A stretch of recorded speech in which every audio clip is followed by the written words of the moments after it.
Hello and welcome to another video. Today, this is going to be my full comprehensive guide on Haderax The Invincible. This guide will try and consider all characters and all difficulties. Most of my time fighting this boss has been OP10, so strategies that work there will also work on the easier difficulties. This will be a generalist guide, so I'll mention other characters when I can, but this is more geared towards understanding the fight, how to handle mechanics, and deal with certain attacks. So to start off with, I'm going to go over recommended gear and what type of gear you're going to want coming into this fight. So first off is a new set bonus that's in the game. It is the toothpick and retainer. You can farm these from sandworms. I use the burrows. I go to the Dial Abandon, go through the travel zone, into the burrows, and they're right in the next area. It's a 2% chance to drop in True Volatile Mode Plus, but there's so many of them. You get like 9 to 10 in the first room, I think, and then a few more in the second room in the small arena to the right. So a very, very good farm there for this. And what this allows you to do is run really fast, jump really high, super useful in this fight. It lets you get from this bottom level up to the higher platforms and the higher ledges. So even though it's not great for damage, it is fantastic for utility. Thoroughly recommend it. Next up, a good slag weapon. So I use the slag conference call since it's the most consistent for me. However, a slag pimpernel will do, and hell, maybe even a slag leader. I feel like that might do really well, a slag leader. And other weapons, Grog Nozzle Slagger, they do start dropping off at OP10, but on lower difficulties they'll be fine. And a Slag Transfusion Grenade, fantastic. Grenade damage doesn't really do much in this fight. This thing has got the highest slag chance of any grenade in the game, higher than Betty's, higher than Magic Missile, and it heals you, win-win-win. So yeah, that's good at slag weapon. Next, okay, so I'll talk about the conference call. The conference call is going to be the best weapon for this fight. He's so big, and it's a good way to hit the crit spots, which I'll talk about in a bit, whilst from the ground. So the conference call is going to be the optimal weapon of choice here. It's so good for it. However, if you don't have it, or if you don't have a fire one, a non-elemental one does work on OP0, and OP10 I do recommend a fire version though. This is perfect parts, by the way, if you want an idea of what a good one looks like. But if you don't have one of these, do not worry, there's an alternative. The Liuda is a very easy weapon to get. You can get it from Gettle in the Dust, and a fire one here is super good at applying a fire dot when he's doing his healing phase, and it's really, really good for hitting the back crit spot when you're up on a ledge. You can stun him very quickly with this weapon, especially with the B shield. Now, one thing I like about this fight is the B shield is not required. You do not need the B shield in this fight, even in OP10. Of course it helps, yes, it's always going to help, but it's not needed, which I really, really like. But yeah, be sure to get this thing, because it's free damage. So yeah, Leader, very, very good for that, very good weapon for this fight, thoroughly recommend it. And then you just want a good damage weapon. So even if you don't have a conference call, you can stun him with the Layuda, and then whatever weapon that you have does a lot of damage. The Sandhawk is a weapon that most people have. Thoroughly recommend it for when he is stunned. It's not very useful for when he isn't stunned. It is pretty good at sandworms, but that's pretty much it. But when he's stunned, he's face planted the ground and ready to die. This weapon is great for that. And yeah, any other weapon that you have that deals a lot of face damage, Interfacer, Herald, that kind of thing. So how do we kill our new snake friend? He's got an extremely large health pool, I believe over 70 billion in OP10. However, an extremely weak critical hit spot too, one on the roof of his mouth and one on the back of his head. By hitting the one on the back of his head enough, this will cause a stun, giving you a very large opening to deal lots of damage. If you are well positioned and well geared, you can kill him in a single damage phase. However, if we deal enough body shot damage before we get this stun, or he survives the stun, he will try and go and heal. Here he will travel between tunnels at a fairly rapid pace. Each time doing so, he will heal a portion of his health. He'll do this 4 to 6 times before returning to his normal movement cycle. So how do we prevent the healing? Every time he appears during this phase, you will need to hit him with an elemental weapon. I use fire or slag. By applying the status, he will not heal, so you will need to keep applying the status over and over until he stops. If he heals a few times, don't worry, it's very difficult to perfect the cycle. He does move very quickly, and of course this is easier in multiplayer. This phase also triggers these annoying spores to spawn. Prioritize stopping Haderax from healing first, then kill the spores.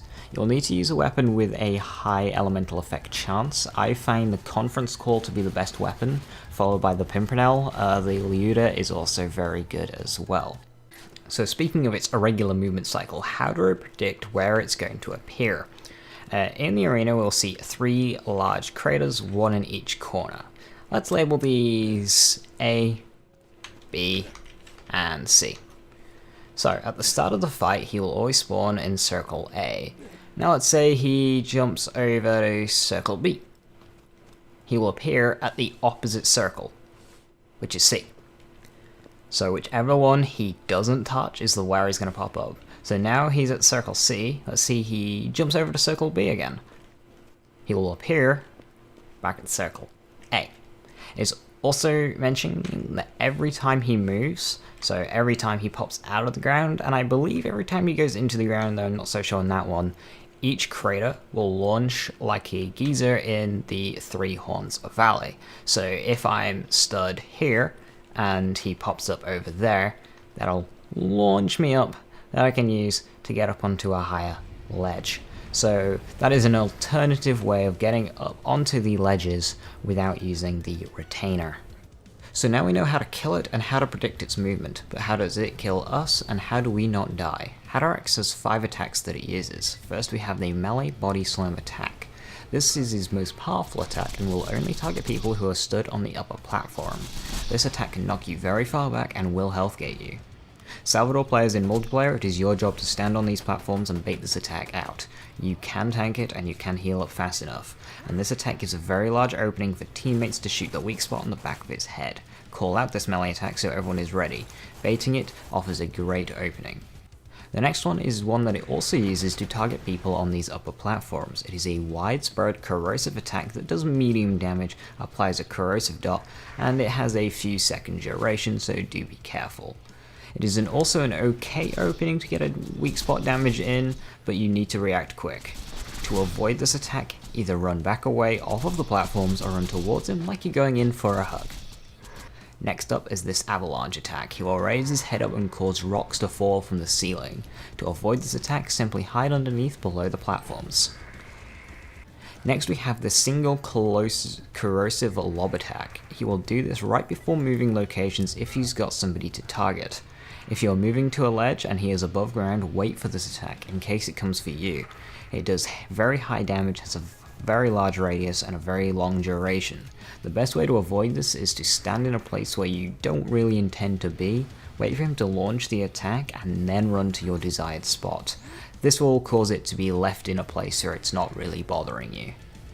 Finally, we have the slag tracking kunai type of deal. He will do this attack every single time he rotates his positions. There are 4 ways of dealing with this attack. One is to break line of sight by dipping into cover. This will cause them to hit the object and not you. 2, using Axton's phalanx shield. It's also worth noting that this attack I believe also works for the corrosive attacks, but it's very useful to just quickly drop your turret, hide in the shield, and then pick it back up again. 3, to just take them. If you're above 50% health, they will healthgate you, not kill you, and since this is when it rotates, he's not there to do a follow-up attack to finish you off. So if you're confident in being able to heal yourself back up quickly, then yeah, you don't really have to worry about this attack. And finally, number 4, you can actually shoot these things. If you have enough ammo in your gun, fire away. So lastly, let's talk about the arena itself. Now I must say, this is probably my favorite arena in Borderlands. For a fight. I think it's really good. The multiple levels, the amount of cover, just how deep it is. I really like this arena.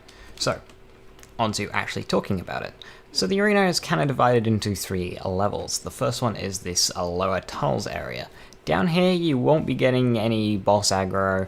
If you do get hit by the boss, it'll be accidental. The slag shots that he does every time he moves do target you, but you've got all this cover here. This is the safest point on the map that isn't the highest ledge spot, which I'll talk in a second.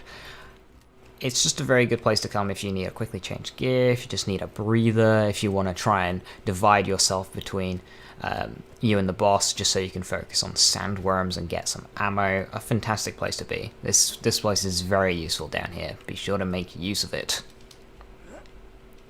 So next up we've got this upper platform. Now here, if you're using a conference call to kill him, which is recommended, this is where you'll be doing the majority of your damage.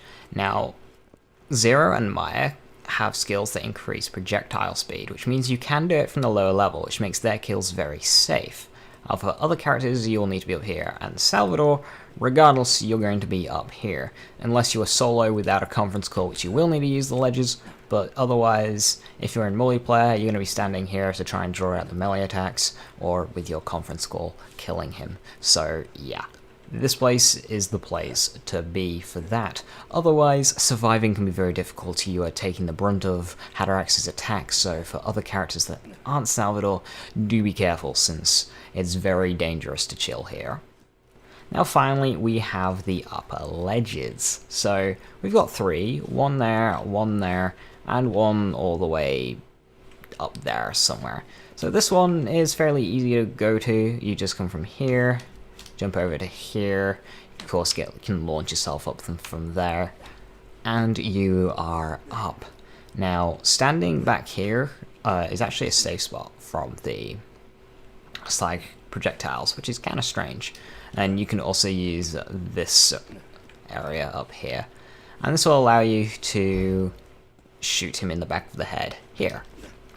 This spot here is the one that I typically go to at the start of the fight, so I jump over to here. You can do all of these with a bada boom, by the way, just double shot rocket jumping up if you do not have the retainer, just a heads up. Jump across, don't hit your head like I sometimes do, and then you're good. There is less room on this one, so that is a heads up, but yeah, similar to over there, it is a very useful spot for when he pops up here. The third one, it takes too long. Like, there is really quick, here is really quick, especially if you use the boost pad. But even here, if you use the boost pad, it doesn't quite get you up high enough. You got less room there. If he launches the corrosive lob attack at you and it hits you, it's very difficult to get away from. And it takes so long to get up there. By the time you're up there, somebody from, say, this level could have already stunned the boss and killed it by now. So it's not super practical. It is safe once you're up there with the chest that is up there, but otherwise not the most practical spot. So that's just a heads up there. Now lastly, we've got a outer ring, which is where the sandworms will be spawning. They can follow you in to the center. They won't necessarily spawn in the center beneath here, but they can follow you in, so do be careful of that. And of course, as I mentioned earlier, the sandworms are very useful. A few extra notes: don't try and be smart and hide in the entrance tunnel. He will come and eat you. That's not nice. You don't want to be eaten. When he's doing his healing phase, I find being up on either of those two ledges quite good. You've got a good view of the arena. Just do be careful if he's like spawning in that one and he goes to this one or that kind of thing. So just, that is one angle that you don't really see, but otherwise you've got pretty good sight on the map. Just make sure you've got a gun that's got a fast projectile speed, like a Liuda or a conference call. All in all, I hope this guide helps you understand how the fight works, how to counter the healing, what items bring, how to survive, and most importantly, how to kill Haderax. In the description of this video, I will have my Zero, Maya, and Salvador speed kills for you to see. Tomorrow you'll find an Axton run as well, so be sure to come back and check that out, as well as some more kills in the future.